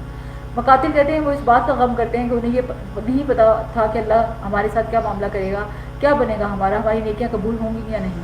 اکرما کہتے ہیں برائیوں اور گناہوں کا غم اللہ بہت قصور کر لیا اور نیکیوں کے ضائع ہونے کا خوف، یعنی ایمان والوں کے ڈر اور خوف تو صرف یہ ہوتے ہیں۔ اصل میں انسان کو دیکھیں ڈر موت سے نہیں لگتا، موت کے بعد کی زندگی سے لگتا ہے کہ پتہ نہیں اس دنیا میں جو ہم نے کیا ہے اس کا ہمیں کیا بدلہ ملنے والا ہے۔ یہ جو شخص دنیا سے جاتا ہے نا، اصل میں اس کا غم دنیا نہیں رہ جاتی کہ میرے بچے کیا کھائیں گے، کیا پئیں گے، کیسے سوئیں گے، وہ دنیا والوں کے غم ہے۔ اس کو اپنا غم یہ ہوتا ہے کہ آگے میرے ساتھ اب کیا ہونے والا ہے۔ تو جو غم آخرت ہے نا وہی اصل میں غم ہے، اور اسی غم کی فکر کرنی چاہیے۔ دنیا میں جتنا بھی بڑا گھر ہو اتنا ہی زیادہ کام آپ دیکھیں گے کہ ہوتا ہے، اتنی تھکاوٹ ہوتی ہے، لیکن جنت جتنی بڑی ہے اس کے اندر اتنا ہی آرام ہے، اتنا ہی اجر ہے۔ یعنی آپ کنٹراسٹ دیکھیں، دنیا میں نے دیکھا ہے بڑے بڑے گھر ہیں نا، اگر آپ کے پاس ہیلپرز نہیں ہیں، چھٹی پہ چلے گئے ہیں، تو آپ کا گھر سنبھالنا اتنا ہی مشکل ہے، تو مینیجیبل نہیں ہوتا۔ تو دنیا کی تو کوئی چیز بھی مجھے لگتا ہے کہ اگر آپ بظاہر بڑی مزے کی لگتی ہے لیکن ہوتی نہیں ہے، اس کی مینٹیننس اتنی مشکل ہو جاتی ہے۔ اور پھر اللہ تعالیٰ نے دوسری چیز یہ بتائی کہ اگر شکر گزار بنو گے تو پھر کامیاب ہو، نہ شکر بنے تو دنیا میں جو کچھ بھی مل گیا اس کے بدلے میں آخرت نہیں ملنے والی۔ اور ایمان کی کتنی قیمت ہے، کتنی ویلیو ہے، کتنا فائدہ ہے، وہ آج ہمیں سمجھ ہی نہیں آتا۔ اور یہ جا کر کوئی جہنمیوں سے پوچھے کہ ایمان کیا چیز ہوگا، یعنی اس کا کیا فائدہ ہوگا۔ حضرت عبداللہ بن عمر رضی اللہ عنہ کہتے ہیں کہ جہنمی لوگ مالک یعنی دروغہ جہنم کو پکاریں گے تو انہیں 40 سال جواب نہیں دے گا، وہ چیخیں گے، چلائیں گے یا مالک یا مالک، لیکن ان کو دیکھے گا بھی نہیں۔ 40 سال کے بعد جب بولے گا تو کہے گا انکم ماکثون، تم ادھر ہی رہنے والے ہو، مت چیخو، یہی رہو گے، کوئی فائدہ نہیں۔ پھر وہ اپنے رب کو پکاریں گے، اے ہمارے رب ہمیں اس سے نکال، اگر ہم اس طرح دوبارہ کریں تو ہم ظالموں میں سے ہوں گے۔ تو اللہ تعالیٰ ان کو اتنی مدت جواب نہیں دے گا جتنی دنیا کی مدت تھی، پھر وہ فرمائے گا اسی میں ذلیل ہو کر پڑے رہو اور کوئی بات نہ کرو۔ پھر وہ لوگ مایوس ہو جائیں گے کہ کچھ بننے والا نہیں۔ اس لیے کتنا ضروری ہے کہ انسان خود بھی ناشکری سے بچے، کفر سے بچے اور دوسروں کو بھی بچانے کی فکر کرے، کیونکہ جہنم کا عذاب بڑا ہی سخت ہے، ان عذابھا کان غراما۔ اور دنیا میں یہ کیسے وبال ہیں، اور پھر یہ ہے کہ دنیا میں ایمان اور عمل صالح کے ساتھ زندگی گزارنے والا شخص بالکل مختلف ہے، اس کا نتیجہ بھی مختلف ہے۔ اور اللہ تعالیٰ کی ذات تو آسمان اور زمین کو تھامے ہوئے ہے۔ اور آج ہم دیکھیں کہ دنیا میں ہم کیا چالیں چلتے ہیں، اللہ کی تدبیر کے سامنے ہماری چالیں کیا کہتی ہیں۔ نبی صلی اللہ علیہ وسلم نے فرمایا کہ مکر اور دھوکہ آگ میں سے ہیں۔ نبی صلی اللہ علیہ وسلم نے یہ بھی فرمایا کہ دھوکہ دینے والے کے لیے قیامت کے دن ایک جھنڈا ہوگا جس کے ذریعے وہ پہچانا جائے گا کہ دھوکہ باز شخص ہے، یعنی اگر انسان ایک دوسرے کو جو اندھیرے میں رکھتے ہیں یا دھوکہ دیتے ہیں۔ اب ہے سورہ یاسین۔ سورہ یاسین بڑی زبردست صورت ہے، آخرت کی یاد دلانے والی صورت ہے۔ اس کے بارے میں ایسی حدیث کی کوئی روایت نہیں کہ یہ 72 دفعہ پڑھیں گے تو فلاں کام ہو جائے گا یا اس کو پڑھنے سے جو ہے وہ فلاں مسئلہ حل ہو جائے گا، اس طرح نہیں ہے۔ اصل میں اس صورت کو پڑھ کے تو اپنی آخرت کی سوا کسی اور چیز کی فکر لگتی نہیں ہے۔ آیت 6 میں جیسے اللہ تعالیٰ نے فرمایا کہ لوگوں کی غفلت دور کرنے کا سب سے بہترین ذریعہ تو قرآن ہے، تو قرآن کے ذریعے نصیحت حاصل کرو، یہ پتہ چلتا ہے سورہ یاسین سے۔ اس کے نمبر کاؤنٹنگ کر کے پڑھنے سے تو قرآن اور سنت سے کوئی دلیل نہیں ملتی۔ تو اس صورت کو اس طرح پڑھیں کہ اس سے ہمیں قرآن سے محبت ہو جائے، اور پھر قرآن میں جو خوشخبری بتائی اور اجر کریم بتایا ان لوگوں کے لیے جو رحمان سے غائبانہ طور پر ڈرتے ہیں، اس قرآن کی پیروی کرتے ہیں۔ جو مومن ہوتا ہے وہ اللہ کے عذاب سے ہمیشہ ڈرتا ہے اور نیک عمل کرنے کی کوشش کرتا ہے۔ نبی صلی اللہ علیہ وسلم نے فرمایا 7 آدمی ایسے ہیں جنہیں قیامت کے دن اللہ تعالیٰ عرش کے سائے میں جگہ دے گا، جبکہ اس کے عرش کے سائے کے سوا اور کوئی سایہ نہ ہوگا۔ ان میں سے ایک وہ شخص ہوگا جس کو کسی بلند مرتبہ خوبصورت عورت نے اپنی طرف بلایا اور اس نے جواب دیا کہ میں اللہ سے ڈرتا ہوں۔ یہ ہے اللہ سے غائبانہ طور پر ڈرنے والے جن کے لیے بخشش کا وعدہ ہے، جب کوئی بھی نہیں دیکھ رہا ہوتا اور وہ کوئی بے حیائی کا کام نہیں کرتے، برائی کا کام نہیں کرتے، اور زندگی اور موت کا مالک اصل میں صرف اللہ ہے۔ اس لیے ہر روز ہمارے نام اعمال اوپر اٹھتے ہیں، یعنی ہمارے اعمال تو اللہ کے پاس چلے جاتے ہیں، ان کے اثرات دنیا میں رہتے ہیں، اور نیکی اور برائی کے اثرات لوگ ہم سے جو کچھ اخذ کر لیتے ہیں وہ دنیا میں مزید اچھائیاں برائی کا ذریعہ بنتے ہیں۔ اچھے کام کریں گے تو ملٹیپلائی ہوں گے، اور اگر ہم دیکھیں کہ کوئی اچھا کام کر لیتے ہیں پھر اس کو بھی اللہ اجر بھی دے گا اور جتنا چاہے بڑھا بھی، اور اگر برا کرے گا تو ظاہر ہے اس کے مطابق بدلہ ملے گا۔ انسان کے آثار کی بھی جو بات یہاں ہو رہی ہے کہ اس کے آثار کیا ہیں، اس میں انسان کے قدم بھی ہیں۔ یعنی جب نبی صلی اللہ علیہ وسلم کے زمانے میں بنو سلمہ نے مدینہ کے دور کے علاقے سے قریب شفٹ ہونا چاہا تو آپ نے فرمایا کہ جہاں رہتے ہو وہیں رہو، جتنے قدم چل کر آتے ہو وہ بھی لکھے جائیں گے، یعنی جتنا قدم چل کے اللہ کے راستے پر آؤ گے نیکی کے لیے تو وہ سارا اجر ہوگا، اس لیے دور سے آتے ہو تو اجر بھی زیادہ لکھا جائے گا۔ تو اسی طرح وہ لوگ نبیوں کو یہ بھی کہتے تھے نعوذ باللہ کے منحوس ہیں، دھمکیاں دیتے ہیں، اور انسانوں کی نحوست اصل میں کوئی نحوست نہیں ہے، اصل میں تو ہمارے گناہ ہماری نحوست ہیں، کیونکہ جب انسان گناہ کرتا ہے تو وہ اس کے لیے نحوست کا باعث بنتے ہیں، عذاب کا باعث بنتے ہیں۔ تو نیکی کے کام میں اس شخص نے دیر جو نہیں لگاتا، لیکن اگر وہ دور تھا اور وہ دوڑ کر آتا ہے تو اللہ کے ہاں اس کا مقام اتنا بلند ہو جاتا ہے، اور وہ اپنی جان کی بھی اگر پرواہ نہیں کرتا تو وہ اتنا اللہ کا قرب پاتا ہے۔ دوسروں کو خوشخبری دینے میں، دوسروں کو اچھی بات بتانے میں دیر نہیں کرنی چاہیے، حکمت ہونی چاہیے، میسج کنوے کر دینا چاہیے۔ انبیاء احسان کے بدلے میں کسی سے اجر نہیں مانگتے، اور یہ تمہارے ایمان لانے پر تم سے کچھ چارج نہیں کرتے، تمہاری دنیا میں کچھ کمی نہیں ہو جائے گی اگر تم مسلمان ہو جاؤ گے۔ تو یہ جو ساری چیزیں ہیں نا، اس کو اپنے حسن اخلاق کا حصہ بنانا چاہیے، اور اس بارے کے جو ٹیک ہوم میسج ہے وہ انسان کی نحوست اصل میں اس کے گناہوں کی وجہ سے ہوتی ہے۔ علم کو اگلی نسلوں تک پہنچانا، اپنی اولاد کو علم کے ساتھ عمل کر کے دکھانا، یہ ہماری ذمہ داری ہے۔ قرآن دل کی بہار اور غم دور کرنے کا ذریعہ ہے، نہ شکری نعمتوں کی ہلاکت کا باعث بنتی ہے۔ اللہ کے احکامات اور نبی صلی اللہ علیہ وسلم کی تعلیمات پر عمل کرتے ہوئے دلوں میں گھٹن نہیں ہونی چاہیے۔ قیامت کے دن ہر انسان اپنے صدقے کے سائے میں ہوگا، اذکار کو اعمال اوپر لے جاتے ہیں۔ ایمان کا ہونا اللہ سبحانہ و تعالیٰ کا بہت بڑا فضل ہے۔ ذکر کی کثرت بخشش اور اجر بڑھانے کا ذریعہ ہے۔ غصے میں نکلے ہوئے الفاظ انسان کے لیے شرمندگی کا باعث بنتے ہیں، اس لیے پہلے اس کو کنٹرول کر لیں۔ سورہ احزاب کے احکامات عورتوں کے لیے جو بتائے ہیں، اور پردہ، حجاب، یہ فرض کے درجے پہ ہیں، ان کو سمجھنا چاہیے، عمل کرنا چاہیے، اور یہ سب کچھ دلوں کی پاکیزگی کے لیے ضروری ہے۔ اور اگر آپ کی اور ہماری زبان درست ہے تو سمجھے دل درست ہیں۔ درود کی کثرت کرنی چاہیے، ساری دعاؤں کو کافی ہو جاتا ہے۔ ظاہری اور باطنی دونوں طرح کی نعمتوں پر اللہ کا شکر ادا کرنا چاہیے۔ اصل علم وہ ہے جس سے اللہ کی خشیت پیدا ہو، دل میں اللہ کا خوف ہو۔ ناشکری نعمتوں کی ہلاکت کا باعث ہے، اور منہ بولا بیٹا حقیقی بیٹا نہیں ہوتا، اس پر حقیقی بیٹوں والے احکامات لاگو نہیں کرنے چاہیے۔ تو اللہ تعالیٰ سے بہت زیادہ دعا کے ساتھ کہ ہم نے جو قرآن پڑھا ہے اللہ تعالیٰ اس کو ہماری زندگیوں کی بہار بنائے۔ سبحان اللہ و بحمدہ عدد خلقہ و رضا نفسہ و زینت عرشہ و مداد کلماتہ۔ اللہم صلی علی محمد وعلی آل محمد کما صلیت علی ابراہیم وعلی آل ابراہیم انک حمید مجید۔ اللہم بارک علی محمد وعلی آل محمد کما بارکت علی ابراہیم وعلی آل ابراہیم انک حمید مجید۔ اللہم انس بخشت بقبری، اللہم ارحمنی بالقرآن العظیم واجعله لي إماما ونورا وهدى ورحمة اللهم ذكرني منه ما نسيت وعلمني منه ما جهلت وارزقني تلاوته آناء الليل وآناء النهار واجعله لي حجة يا رب العالمين واجعله لي حجة يا رب العالمين واجعله لي حجة يا رب العالمین۔ یا رب کریم یا ذوالجلال والاکرام، اس قرآن کو یا اللہ ہمارا قبر کا ساتھی بنا دینا، ہم سب کو قبر کی وحشتوں سے بچانا۔ یا رب کریم اس کو ہمارے دنوں کا نور بنا دے، یا اللہ اس قرآن کو صبح اور دن اور رات تلاوت کرنے والا بنا دے، اس کو ہمارے لیے قیامت کے دن حجت بنا دینا، یہ ہمارے لیے گواہی بن جائے۔ یا اللہ قرآن کو ہمارا ساتھی بنا دینا، یا اللہ ہمیں قرآن کے سارے حق پورے کرنے والا بنا دے۔ یا اللہ اس قرآن کے ذریعے سے ہماری بھی ہدایت فرما دے، اور اس قرآن کو ہم دوسروں کی ہدایت کا ذریعہ بننے کا بھی ذریعہ بنا دے۔ یا اللہ ہم تیرے بندے ہیں، ہمیں معاف فرما دے، اور ہمیں اپنی عافیت اپنی رحمت سے نواز دے، ہمارے گناہوں کو معاف فرما دے، ہمارے اوپر اپنا رحم فرما دے۔ یا اللہ ہمارے والدین پر رحم فرما دے، یا اللہ مسلمانوں پہ رحم فرما دے، یا اللہ امت مسلمہ پر رحم فرما دے۔ یا اللہ ہم سب کو اکٹھا کر دے، اتحاد دے دے۔ یا اللہ ہر ظلم کے خلاف ہمیں کامیاب کر دے۔ یا اللہ ہمارے دین کو غالب کرنے والوں میں ہمیں شامل کر لے۔ یا اللہ اپنے دین کو غالب کر دے۔ یا اللہ تو ہم سے راضی ہو جا۔ ربنا تقبل منا انک انت السمیع العلیم وتب علینا انک انت التواب الرحیم وصلی اللہ تعالی علی خیر خلقہ محمد وعلی آلہ واہل بیتہ اجمعین برحمتک یا ارحم الراحمین۔ الہی آمین۔ السلام علیکم ورحمۃ اللہ وبرکاتہ۔